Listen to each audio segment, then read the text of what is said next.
Good evening. This is Beaty-Coffey, one pseudonym being Sorceress Anne, another pseudonym being Tara.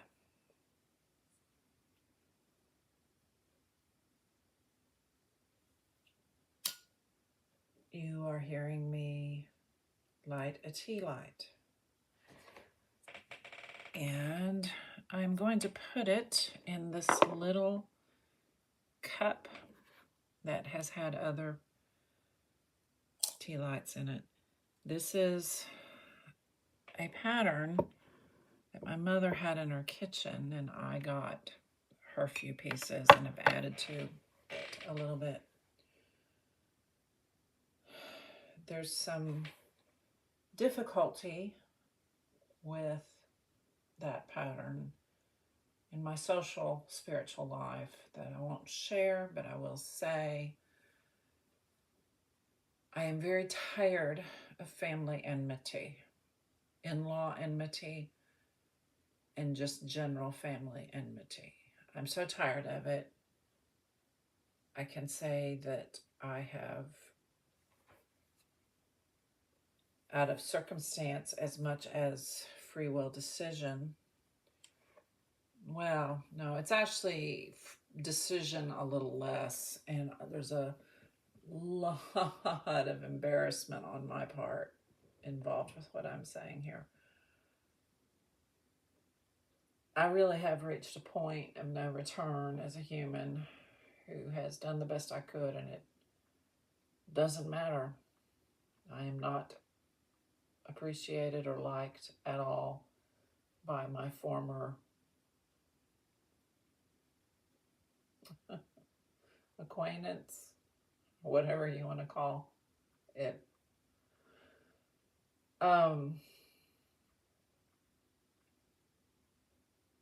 So for various reasons, I am a recluse now and really enjoying it because I do have friendly relationships with people, but they are now disconnected from me as a spiritualist, which is a great relief. I believe I have seen the necessity of no longer having, as painful as this is, and this is very painful for a person like me because I am a people person, but I see the necessity of not having any spiritualist acquaintances or deep connections. And you have to understand that as a post-Protestant, we were codependent on one another. The Protestant church teaches you to be codependent. I'm pretty sure the Catholic Church does too, but I don't speak with child or adult relevance. Most of the people that I have been privileged to get to know post-Catholic, in other words, they're adults, their Catholic experience has rendered them emotionally honest, and it's just a matter of understanding amongst most spiritualists, myself included, that you're going to be damaged if you've been a meaningful part of any religious organization, particularly if there are buildings. Therefore, the monetary pressures are high, paid pastors. But the sad thing in our story, my 12-member family story, 10 of whom I had to bring about, growing them for 9 months. Even when you go thrifty, house churches don't pay the pastor and don't pay rent on a building, or maybe they do, or pay a mortgage on a building, or maybe they pay rent, but you know, there's not the financial pressure of a mortgage, keeping up the grounds, all of that. You know, there's many churches meeting in public schools, and the public schools appreciate the extra income. Okay, so, and there are many churches, Protestant churches, that or house churches or small group churches that don't pay a pastor. There is a leadership acknowledged, but it is not a paid position. So everybody works their jobs, and then, and I think that's probably more balanced. But the thing is that here's the big duh. Leadership is just not balanced. We have nothing to go on here of goodness when it comes to leadership in churches, in business. Leadership sucks. But I am not someone who, I believe things should be decent and in order, and you need leadership for that. And this is how far fallen I am. I've seen some people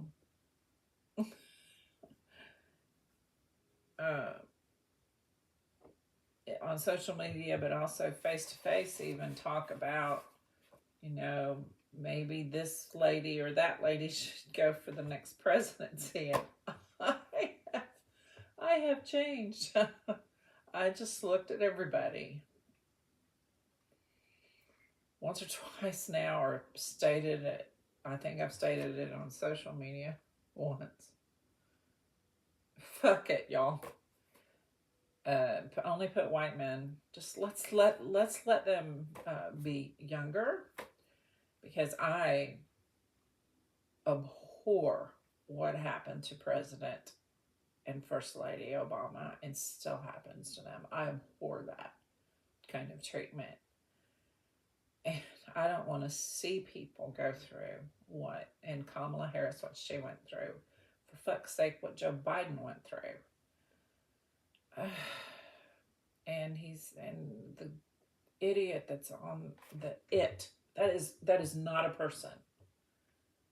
Oh my God. That is not a person.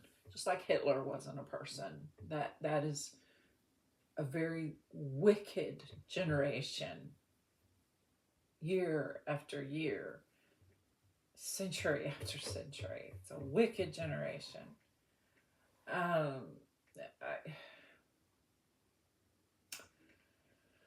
What was I saying? Is old as fuck. At least federal government dealing with the Constitution, Congress, and all y'all. At least couldn't y'all start to put an age limit on the man that's on the ballot? And y'all, don't hate me. I mean, I do have white skin, but I weep inside for the racism inherent in the history of this country. I just, oh my God. But it probably better just be white men, because we're getting persecuted for anything else. And anything else is way more righteous. Way more righteous. Anything else is what this candle is for. And there's no skin color here. There's no racism and sexism here. But that world just doesn't exist in our politics or in our churches and stuff. It's just overwhelmingly misogynistic, patriarchy prone, and criminal as fuck, y'all. Criminal as fuck. So, game over, and it's been over since Y2K, I really think. I think it's just,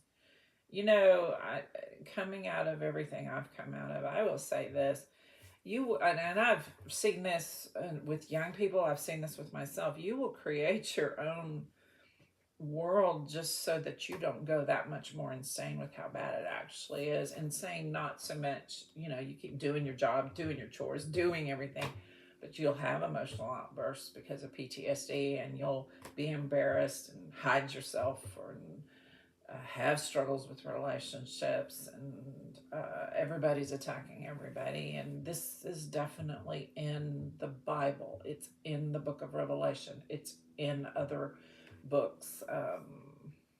of the New Testament. The actual accounts of people being, Stephen is the first martyr in the book of Acts, and Jews were not the only one martyred, but the Holocaust is testimony to the fact that Jews are martyred. They're picked on. But now Netanyahu is catching heat because I just saw a picture of a woman holding a skeleton of a child who's dying in Gaza because they're killing the population. And we're powerless over here. It's just, oh my goodness. Okay. So this video tonight, before I do some exercises and go to bed, is for knowledge of the higher worlds and its attainment on consciousness, dream life, and initiation.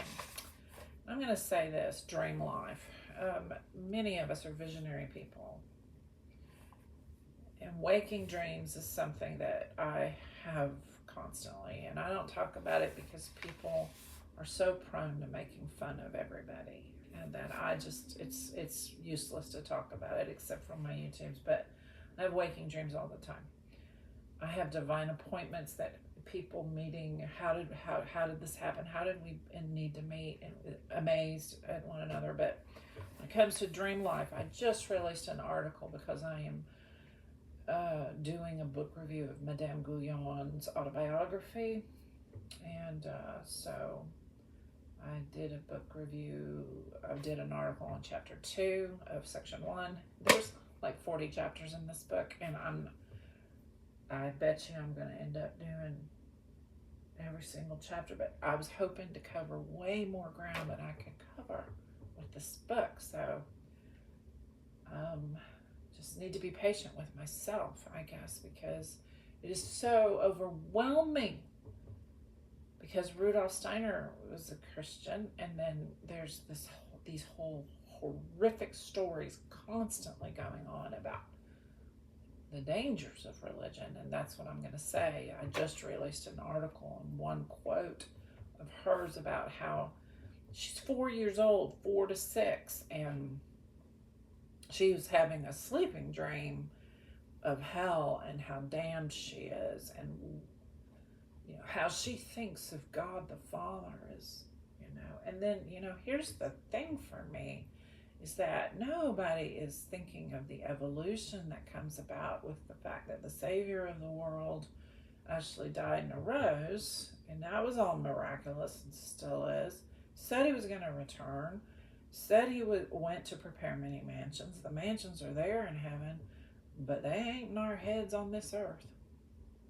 And Madame Guyon's book was published in the 1600s, and we've still got these issues. And like the Catholic Church, the way y'all teach, this was a 4 to 6 year old child.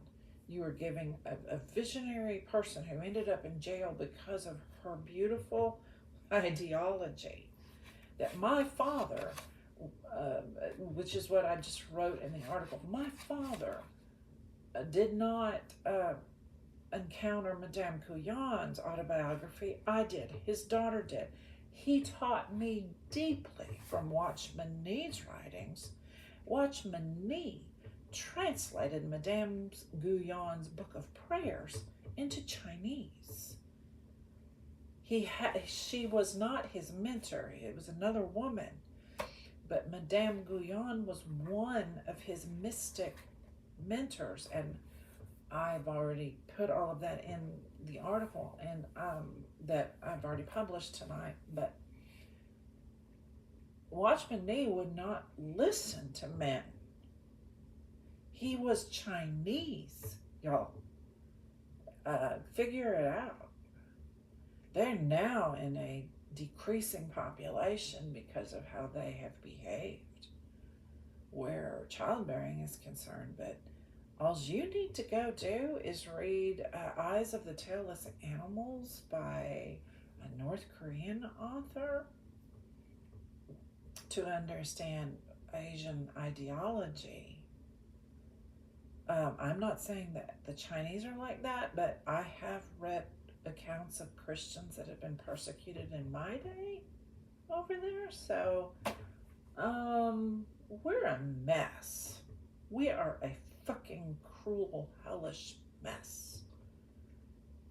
No matter where we are, but I am grateful for the safety I have in the United States and these 50 states. So don't misunderstand me. I mean, these are huge, huge swaths of discussion that I'm covering here. But the article I just published, let me just bring it down. The Lord Jesus Christ said, "Let the little children come to me and do not forbid them."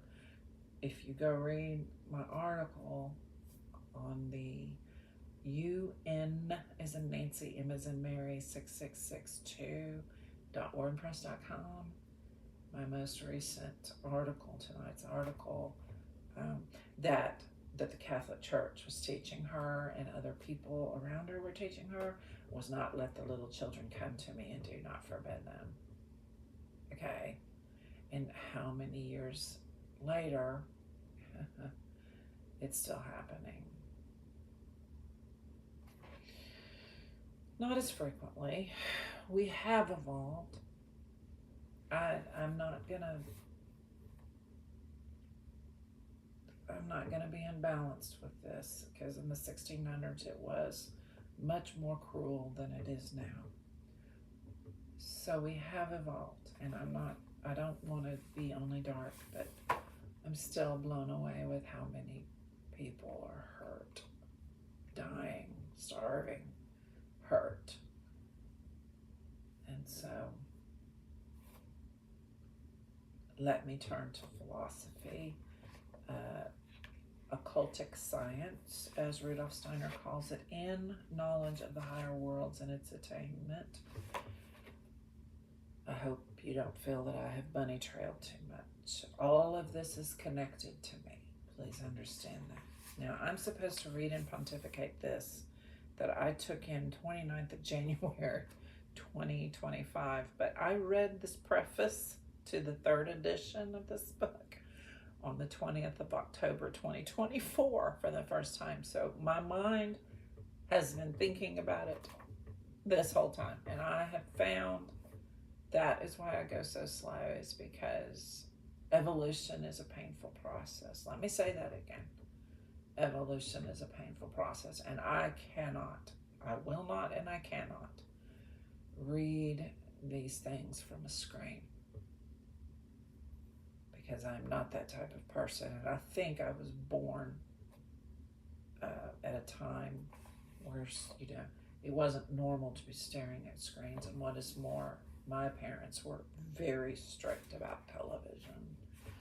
I was with my younger ones, with my older children, and then we let up, my partner and I, and we let up, and we have children that are gamers and whatnot. So they are different people, but they still love as deep as we do. We're all human.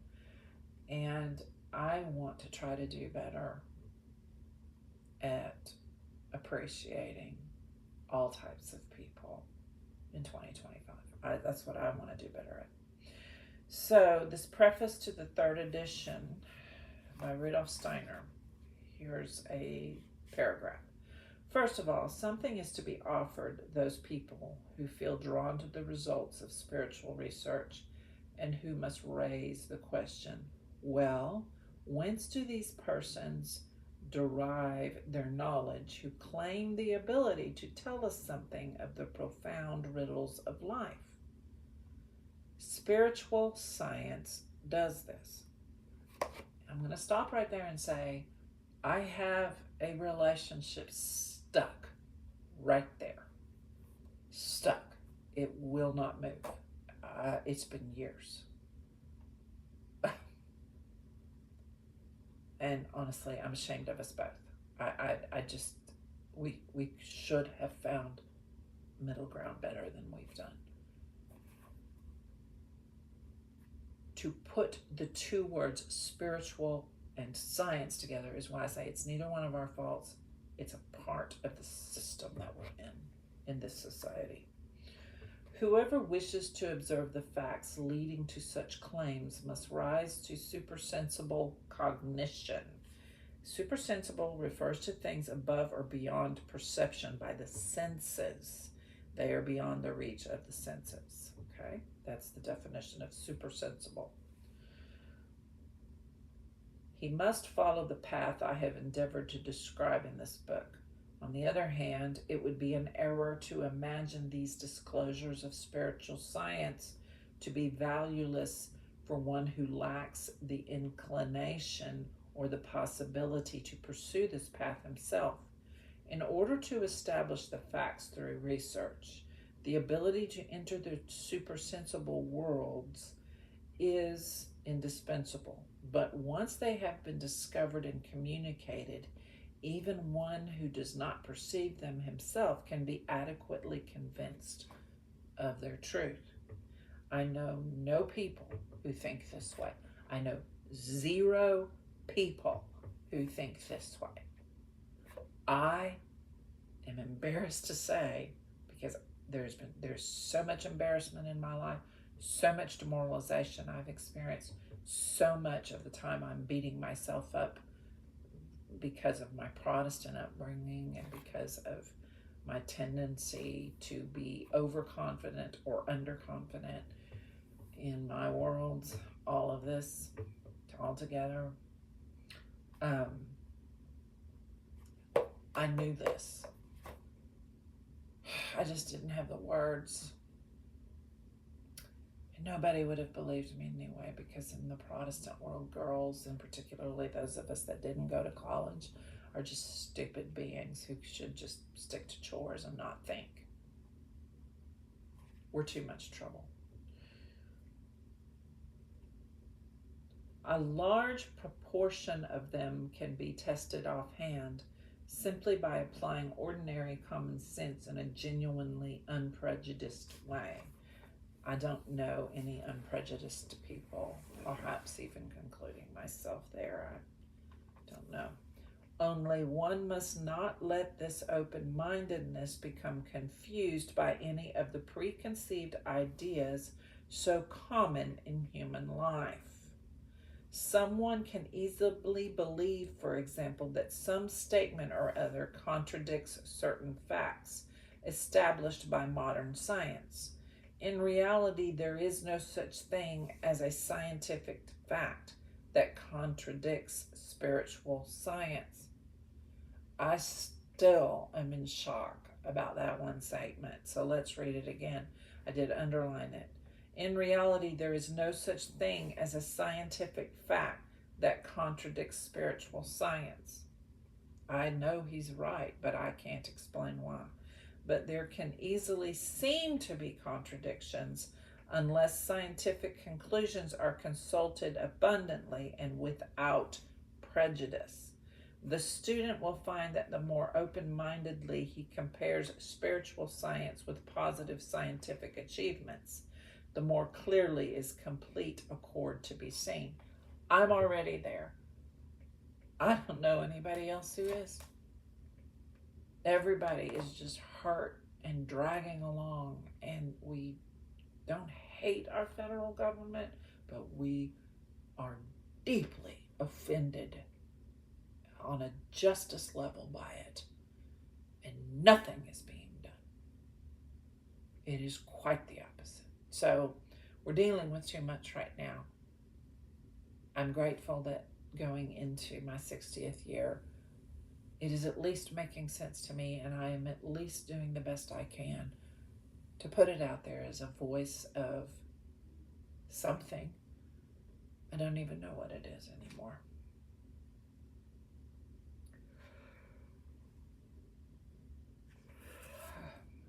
So, some of this, and through chapter 1, I am going to just do some quotes, because this stuff is so deep. I'm going to have to just do a skimming of it. do quotes and leave it. Leave it. It's too deep. And it's a small book. I'm grateful for the large pages. But I'm at a point where just about everything I pick up, it's very, very dense in beautiful wisdom and knowledge and understanding. And but the second thing is I'm gonna have to just take it slow and be satisfied with that and produce more blog articles. I've talked about that before. It's actually happening now, so I'm grateful that I'm not grateful for some of the keyholes I've been pulled through. I am not grateful for that, but at least I'm laughing.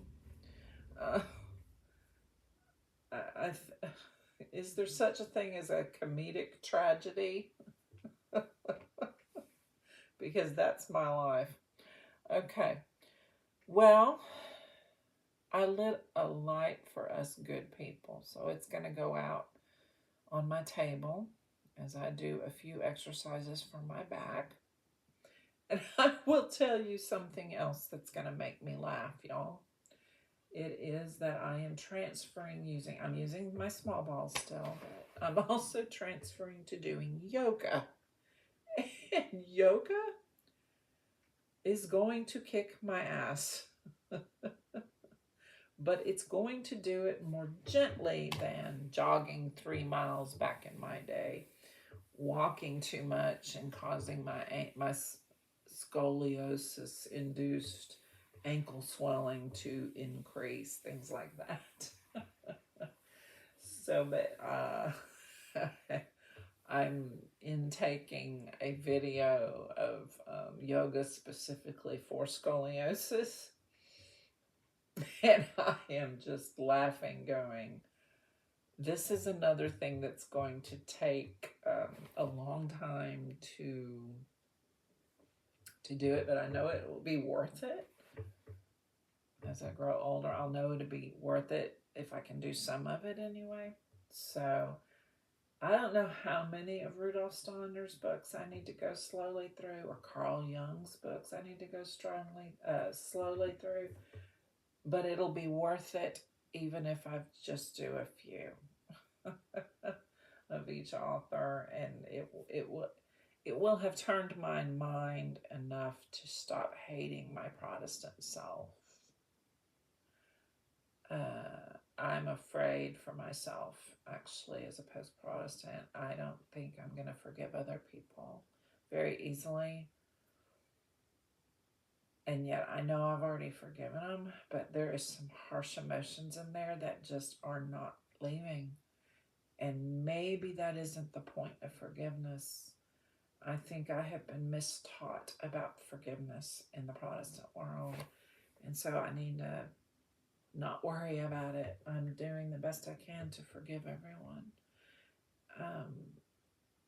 And when I say that, I'm a human, yes, but I'm also an archangel named Tara, which we don't do forgive. We don't have to. There's nothing to forgive. We understand how destiny plays out without really talking about it. So I'm feeling confused right now by different types of spirituality I've been met with.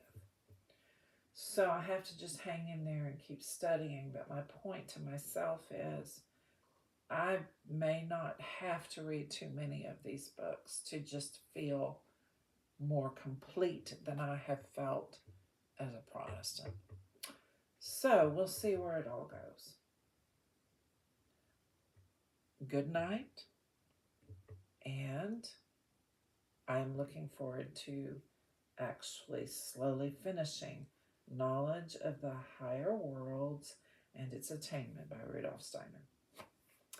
This is Beaty-Coffey.